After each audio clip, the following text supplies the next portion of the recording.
Spider-Man 3 is the last Spider-Man movie to be directed by Sam Raimi and stars everyone who was in the last two movies with the inclusions of Topher Grace, Bryce Dallas Howard and Thomas Haden Church. Now, as most of you know, this is a continuation of my Spider-Man series of reviews leading up to Spider-Man Homecoming later this year. And to be honest, I have some interesting things to say about Spider-Man 3 because, believe it or not, I actually don't hate it as much as everyone else does. Now, before I get into the many problems this movie has, I actually want to talk about some of the things this movie does well, and the first one that I picked up on was Kirsten Dunst's performance. She easily gives the best performance in the entire movie. Everyone else, for the most part, is good or okay, but she is easily the standout in this movie. You do feel sorry for her as a character, and she's honestly better than she was in the last two movies. Another thing that I really like about this movie is the conflict between Harry and Peter. This is the thing that's been set up over the last two movies and it comes to a climax here.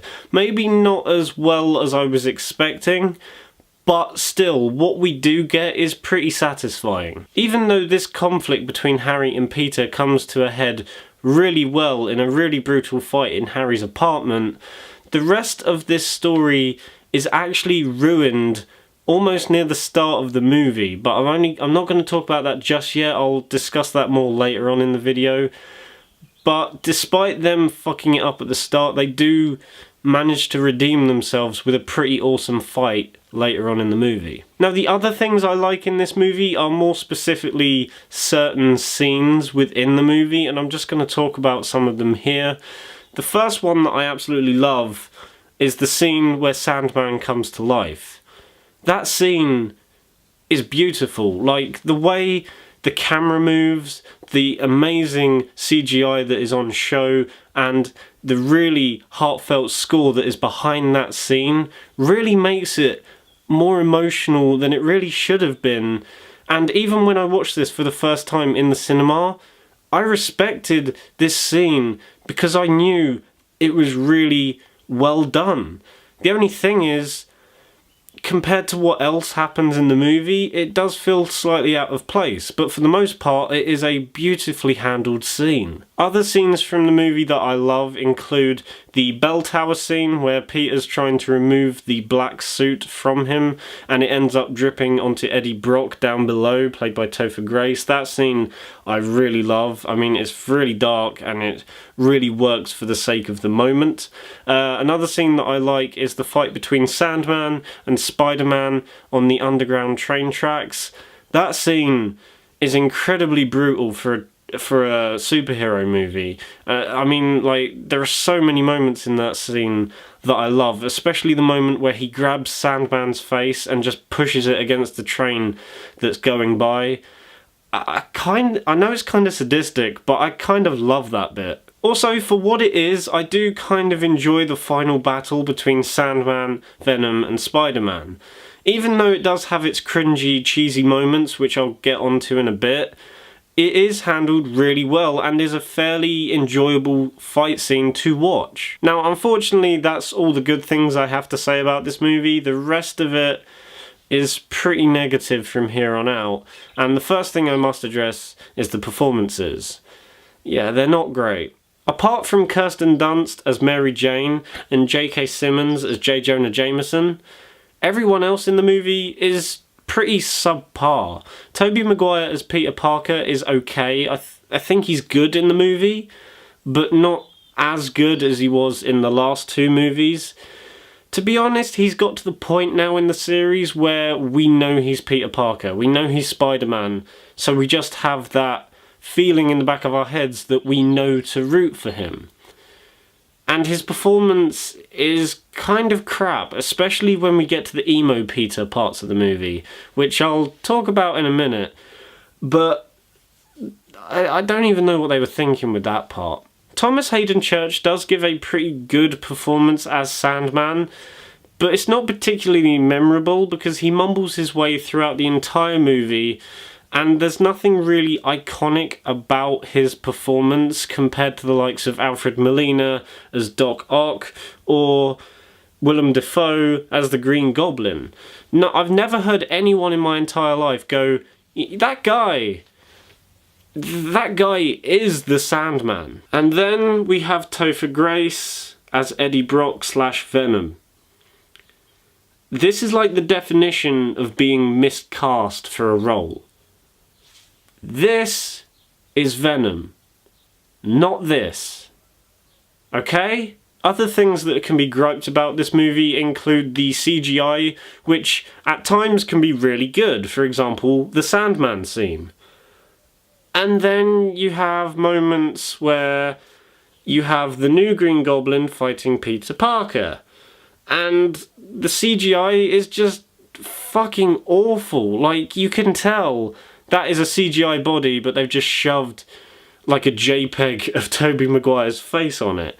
It's really noticeable the more you watch this movie, and it's really bad. Also, you know those cringy and cheesy moments that I was on about at the start of the video? Yeah, none of them are more evident and patriotic than the moment where Spider-Man swings in onto a rooftop heading to the final battle, and he just happens to sit perfectly in front of an American flag. Every time I see that shot, it just makes me cringe. I mean, don't get me wrong, I've got nothing against Americans. It's just that shot is too much cheese to handle. Now, the most obvious problem that this movie has, and I'm pretty sure everyone's picked up on it by now, is the fact that this movie is just so crammed full of shit that it kind of collapses under its own weight. And I've watched this movie multiple times, and I've counted a total of 8 subplots in this movie, and I'm going to talk about them each individually and explain why they don't work. The first one is the love triangle between Peter, Mary Jane and Harry. This does not need to happen whatsoever. I mean, we've had enough of this flirting between the three of them in the last 2 movies, and we don't need to see any more of it again in this movie. The third Spider-Man movie should be an epic climax between the conflict of Harry and Peter. We don't need to see them struggling over a girl again like we did in the last 2 movies. And that leads into the next subplot, which is Harry becoming the new Green Goblin, which kind of makes for the finale of his conflict with Peter. And like I said, they do handle it really well later on in the movie, but they ruin it at the start by giving Harry memory loss. The one good storyline they had, and they fuck it up for the rest of the movie. Another subplot that no one really remembers is to do with Mary Jane and her having trouble with the play that she's in. And the reason no one remembers it is because it's only in the movie for about a couple of minutes. As soon as it started, it pretty much finishes. Like, she has trouble with her play, she then gets fired from it, and then it never gets brought up again. And I don't see the point of it in the first place. So it could have just not been in the movie at all. You then have another subplot involving Sandman and where he is coming from. He's escaped prison, he's trying to see his daughter who is dying, and they never explain why she's ill in the first place, and then he becomes Sandman. And that would all be well and good, but by the time he's introduced, it just kind of feels slightly tacked on. And this leads into the next subplot, which is that Sandman actually killed Uncle Ben in the first movie, not the guy we all thought killed Uncle Ben in the first movie.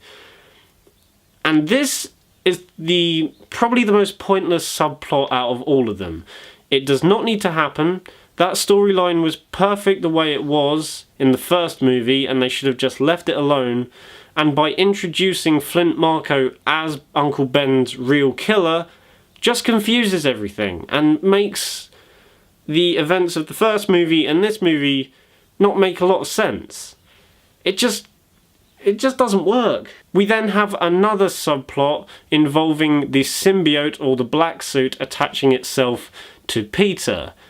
And in all fairness, I would love to see Venom done well on the big screen at some point.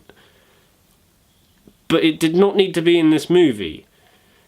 In all fairness, I would have rather weighed out a third Spider-Man movie where it's finishing the conflict between Harry and Peter, and then they bring the symbiote in say, Spider-Man 4 or Spider-Man 5. I would not have minded waiting another movie for this. Why they shoehorned him in, I do not know. And as most of you know, the black suit on Peter Parker equals the worst scenes in any Spider-Man movie ever. I am of course talking about the cringy montage and the jazz club scene. Why is that even a thing? It's so bad. And this whole introduction of the symbiote then leads into another subplot of Peter versus Eddie at the Daily Bugle. They have this rivalry, they don't get on. As soon as Peter takes off the black suit, it then attaches itself to Eddie, and Eddie uses this to then get back at Peter. Again, would have been fine if they just left it for another movie. Also, I would have been perfectly fine with it if they would have cast somebody else. Topher Grace and Venom do not go well in the same sentence, and they do not go well in the same movie. And those last two subplots finally link into the last subplot, which is to do with Peter's new love interest of Gwen Stacy. Why does this have relevance to the last two?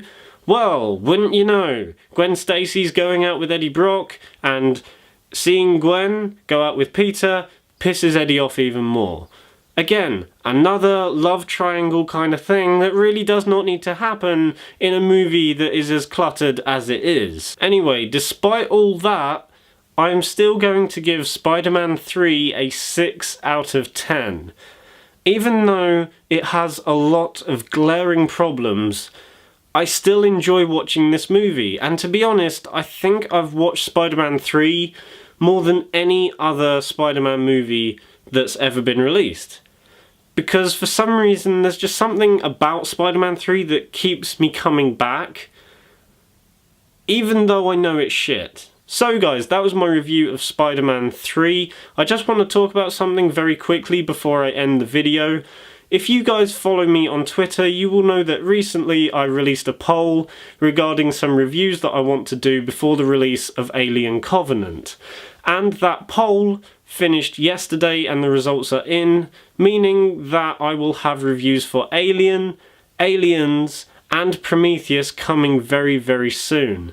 I would have loved to have started working on them already, but I wanted to get Spider-Man 3 out of the way before I do anything else. At the moment, this Spider-Man series of reviews is my #1 priority. Once I have done a Spider-Man review for the month, I can then concentrate on any video I like. Anyway guys, if you enjoyed the video then give it a thumbs up, and if you want to see more videos like this then subscribe to the channel if you haven't already.